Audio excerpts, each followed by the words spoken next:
Evo, gospođo dopredsjednice Sabora, gospodine ministre, ovdje se radi dakle o tim izmjenama Zakona o policiji. Vidimo da je prethodna HDZ-ova Vlada nešto obećala, prolongirala to obećanje. Sad kad to dolazi na red, sada vi zapravo isto prolongirate ponovo to isto obećanje.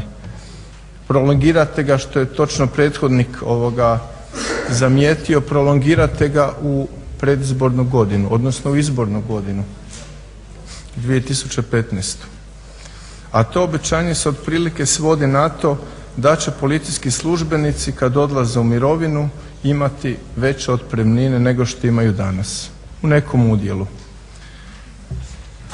I sad da se samo kratko vratim na taj sam tekst. Znači, on se otprilike znači da će za 12 puta biti 12 puta kod stjecanja prava na invalidsku mirovinu, 10 puta kod stjecanja prava na starosnu i 6 puta kod stjecanja prava na prijevremenu starosnu mirovinu. Ovaj odnos iznosa ili omjera visina otpremnina je vrlo sličan u većini sustava koji se primjenjuju u Republici Hrvatskoj. Mi kao jedno socijalno društvo najviše ili favoriziramo ili se solidariziramo sa tima koji ostvaruju pravo na takozvanu invalidsku mirovinu.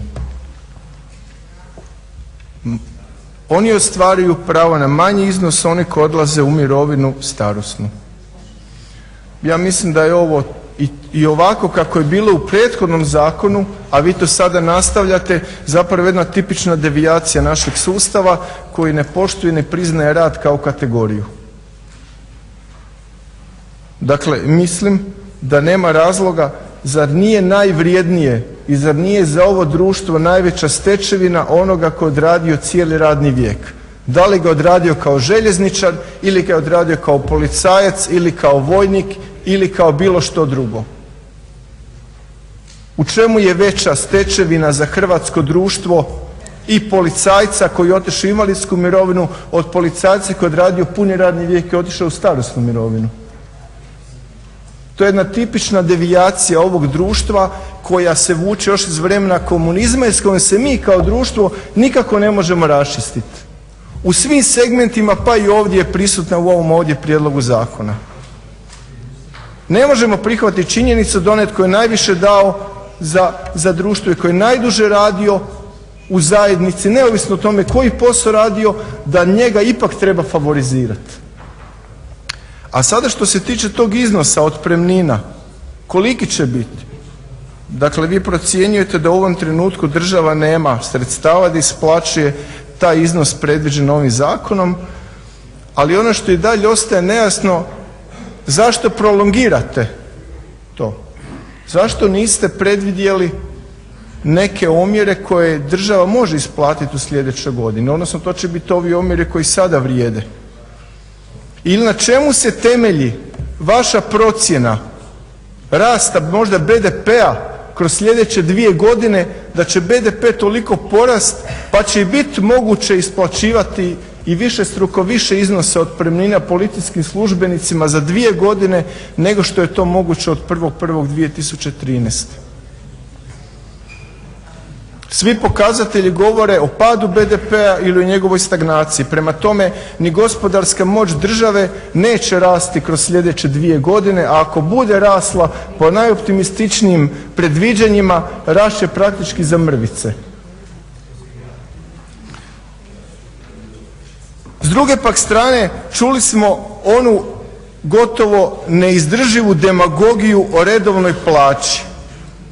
Ta demagogija, neovisno o kojem se zakonu i o kojem se dijelu javnog sektora govorilo, stalno dolazi u zadnjih mjeseci iz redova vladajućih, a to je kako je to ipak, kako god bilo, dobro je dok se prima plaća. Kao da je plaća socijalna pomoć, da je to socijalna kategorija. Pa za plaću se radi. Pa nije to poniženje ako čovjek prima plaću. Nitko ne treba biti se nekome zahvaljivati zato što prima plaću, pa ne treba zato ni pognut glavu zato što radi za državnu plaću. I kome on treba biti zahvalan? I stalno se to ponavlja. Kad je riječ o željezničarima, neka su male plaće, ali hvala Bogu da se radi, ne samo da rade. Za policajce, za vojnike, za javnu službu, za učitelje, za prosvjetne djelatnike, male su plaće, ali ipak rade. Pa mislim, kakve su to teze? Na kojim osnovama počivaju takve teze? I što nam one govore? Da trebamo biti zahvalni zbog toga što možemo raditi ili što radimo, što postoji radno mjesto.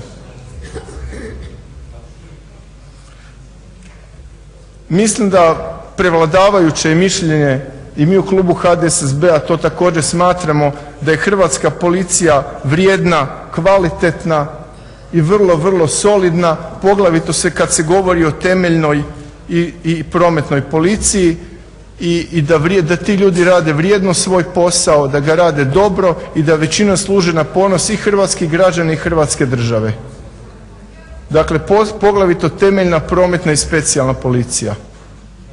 Naravno, kad je riječ o nekim službama, primjerice o krim policiji ili o onim službama koji se bave gospodarskim kriminalitetom unutar policije, da nitko od nas ne može imati nekakvog osobitog razloga za zadovoljstvo, jer tu nismo zamijetili, jer te su se službe manje-više uklopile u one rezultate koje je čitav represivni aparat pokazao i pravosuđe na kraju u rješavanju problematike gospodarskog kriminala ili političkog gospodarskog kriminala, ako hoćete i tako. Obišao sam niz policijskih postaja i policijskih uprava u Republici Hrvatskoj. Činjenica je da ti ljudi većinom rade vrijedno, trude se, rade u smjenama, a da su uvjeti za rad, prostori, uređenje, interijer, sredstva za rad u vrlo, vrlo skromnom stanju u većini policijskih uprava i policijskih postaja. To su stari rasklimani stolci, neke raspadajuće klupe, neobojani zidovi, stare kazete, auti u poluraspadnutom stanju i zaista uvjeti rada hrvatske policije nisu baš na nekoj zavidnoj razini i sredstva za rad. Mi ćemo podržati svaku onu mjeru i ono što će ići za poboljšanje uvjeta rada i sredstava koje hrvatska policija ima na raspolaganju. U ovom slučaju ovo kukavičjeg jaja kojeg ste dobili i kukavičjeg jaja koji predajete dalje, Klub zastupnika HDSSB-a bit će suzdržan.